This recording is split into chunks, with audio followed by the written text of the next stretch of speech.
How did you find researching for the book, and did you enjoy reading about everything?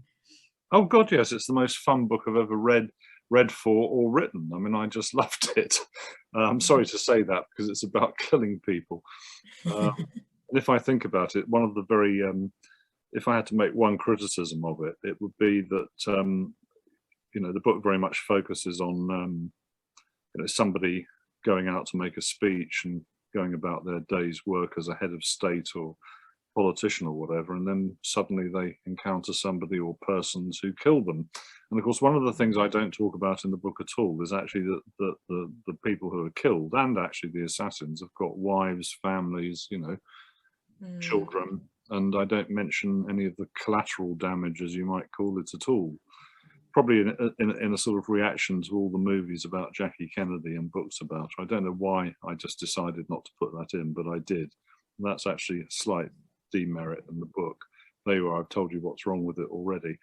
No, I think the main subconscious attraction of it is that if you think of a very successful book about assassination, which is Frederick Forsyth's thriller Day of the Jackal, which came out in the early 70s. And in fact, he'd come to the end of his job at, I think, the Observer, and was out of work. And he spent 6 weeks bashing out this book.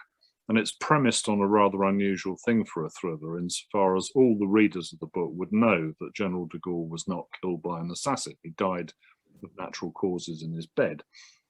And so that's the first odd thing about it. But secondly, it's very simply structured because it's two interlinked hunting stories.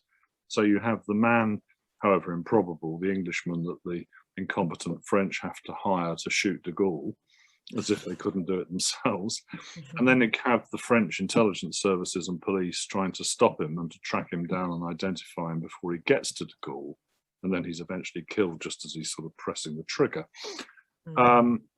So that's two interlinked hunting stories. And I came to the conclusion that the appeal of this subject is very largely to do with sort of almost prehistoric archetypes, that we are hunter-gatherers, and for most of our history, as Chris Coker will tell you much more learnedly than I could, that we are, first of all, we started off as prey for bigger predators, and then for the last 12,000 years, we have been the top predator, and we've killed everything virtually in sight. And that very much is what the book is about.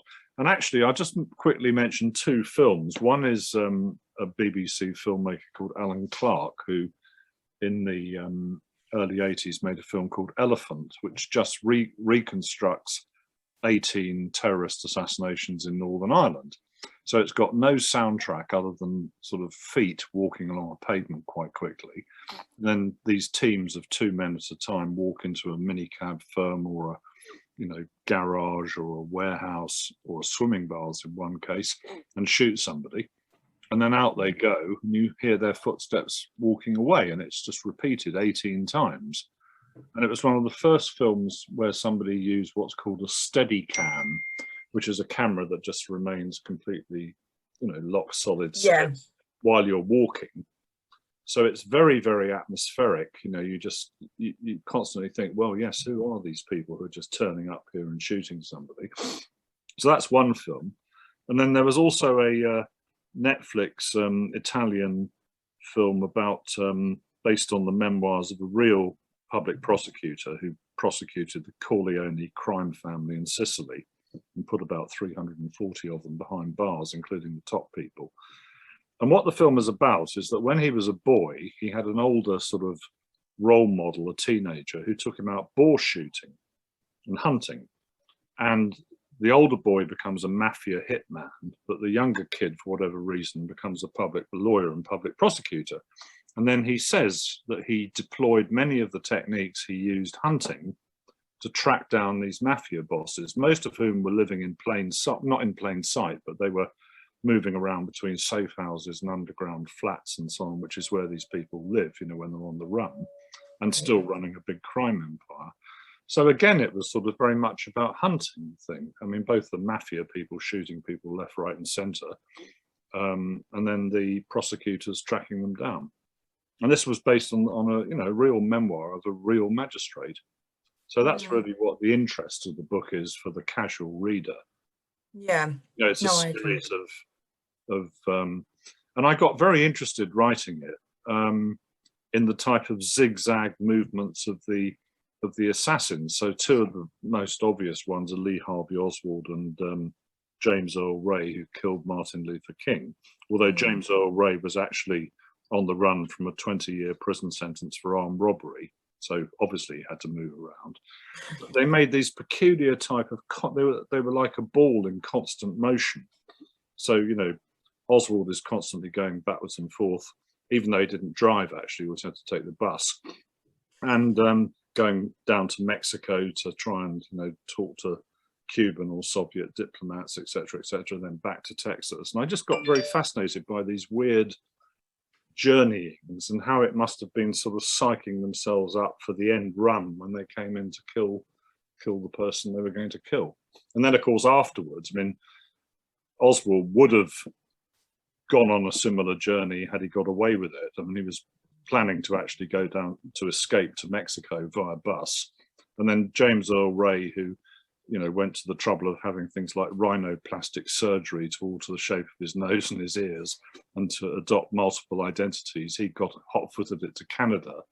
And then he was planning to go via London to live in then Rhodesia or South Africa amongst his racist fellow-minded people.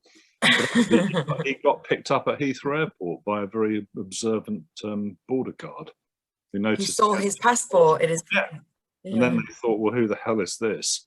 And then compared it with what by that time the Mounties had found out about this person and the police in America, and they identified him. Then he was extradited. It's extraordinary stories.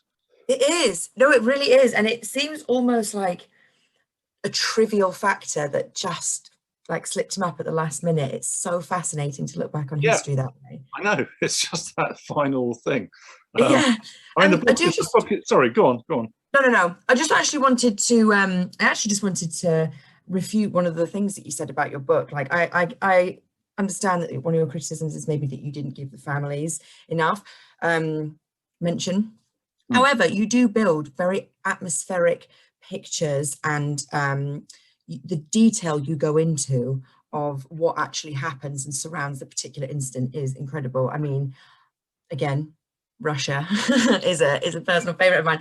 And when you recount the assassination of Boris Nemtsov, the detail you went into, even from the coat his girlfriend was wearing to the way that the garbage van stopped at that right second, and the money they spent on their last meal. It's amazing. It does really, it does build a picture. Obviously, the book has to be about the crescendo thing that happens. But no, I think that the detail you went into is phenomenal. Well, in that case, it was quite, I mean, it's quite easy to build the detail in the case of assassinations because they're so sort of hacked over by investigators and people doing reports. Even in Russia, actually, you know, every minute of that was reassembled, you know, like timelines of exactly what was happening and why CCTV cameras appeared not to be pointing in the right direction or had no film in them. It's wild. And indeed, the rubbish cart that's conveniently stopping at the crucial moment to block out sight of the shooting. That's very peculiar. But no, I just got very, I mean, you get very interesting. I mean, a lot of the detail was taken out actually because my publishers took out 70,000 words of the book. That is a lot of words. That's a lot of words. I mean, I once had to cut 20,000 words from my book, Small Wars, Faraway Places, and it was easy the first 10,000 because you tend to overwrite.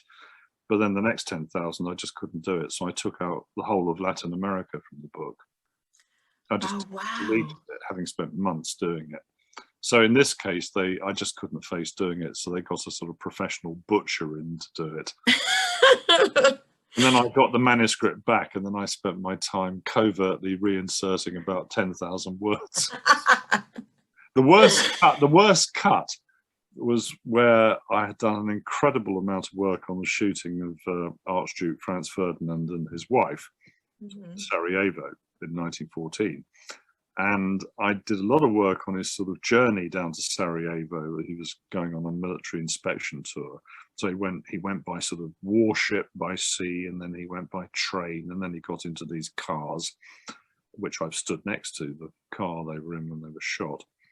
And on the journey down to Sarajevo, they went through a woods, and he, in the course of his life, he'd killed 279,000 creatures. He was a fanatical hunter, and he kept game records, books of everything he shot. And in one castle, Connor Pitch, I think it's called, he had 36,000 things hanging on the walls, you know, like antlers and heads, and must have been really spooky. So anyway, there he is driving through a sort of woods, and he sees a cat in a meadow in the woods in an open clearing. So he stops the car, gets his rifle out of its case and kills the cat. Wicked thing to do. And anyway, then they resumed the journey into Sarajevo, and in fact they stayed in a hotel outside it. And in the hotel there were fantastic sort of Islamic carpets and prayer rugs. And he said, where do they come from? So they said, oh, there's a fantastic shop in Sarajevo. He said, we're going.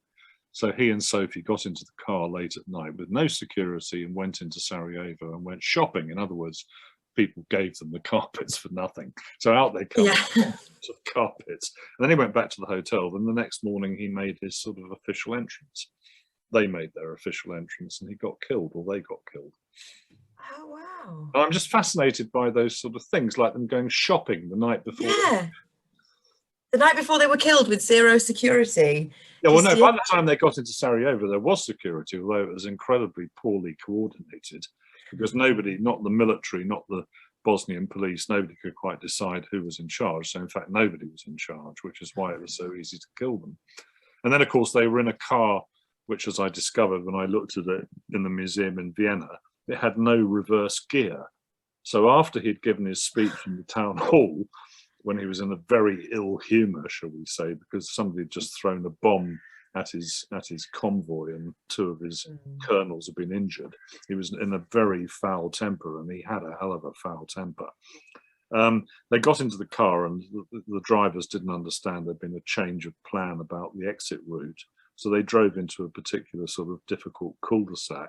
And then because there was no reverse gear, he couldn't turn the car easily. He had to do a sort of full circle. And at that point, he got shot. Oh, I didn't realise it was literally that. Wow, the granular, that's so interesting. Otherwise, they would have sped along the Appel Quay, which was by the river, where you could pick up speed, which was where the first 6 assassins, either because they'd got bad eyesight or the car went too quickly, they just missed them. They would have been killed coming towards the town hall, but they drove so quickly nobody could do it, and the bomb missed that was thrown at them. And then he made the speech, and then they should have gone back out the same route, but no, they didn't. Wow.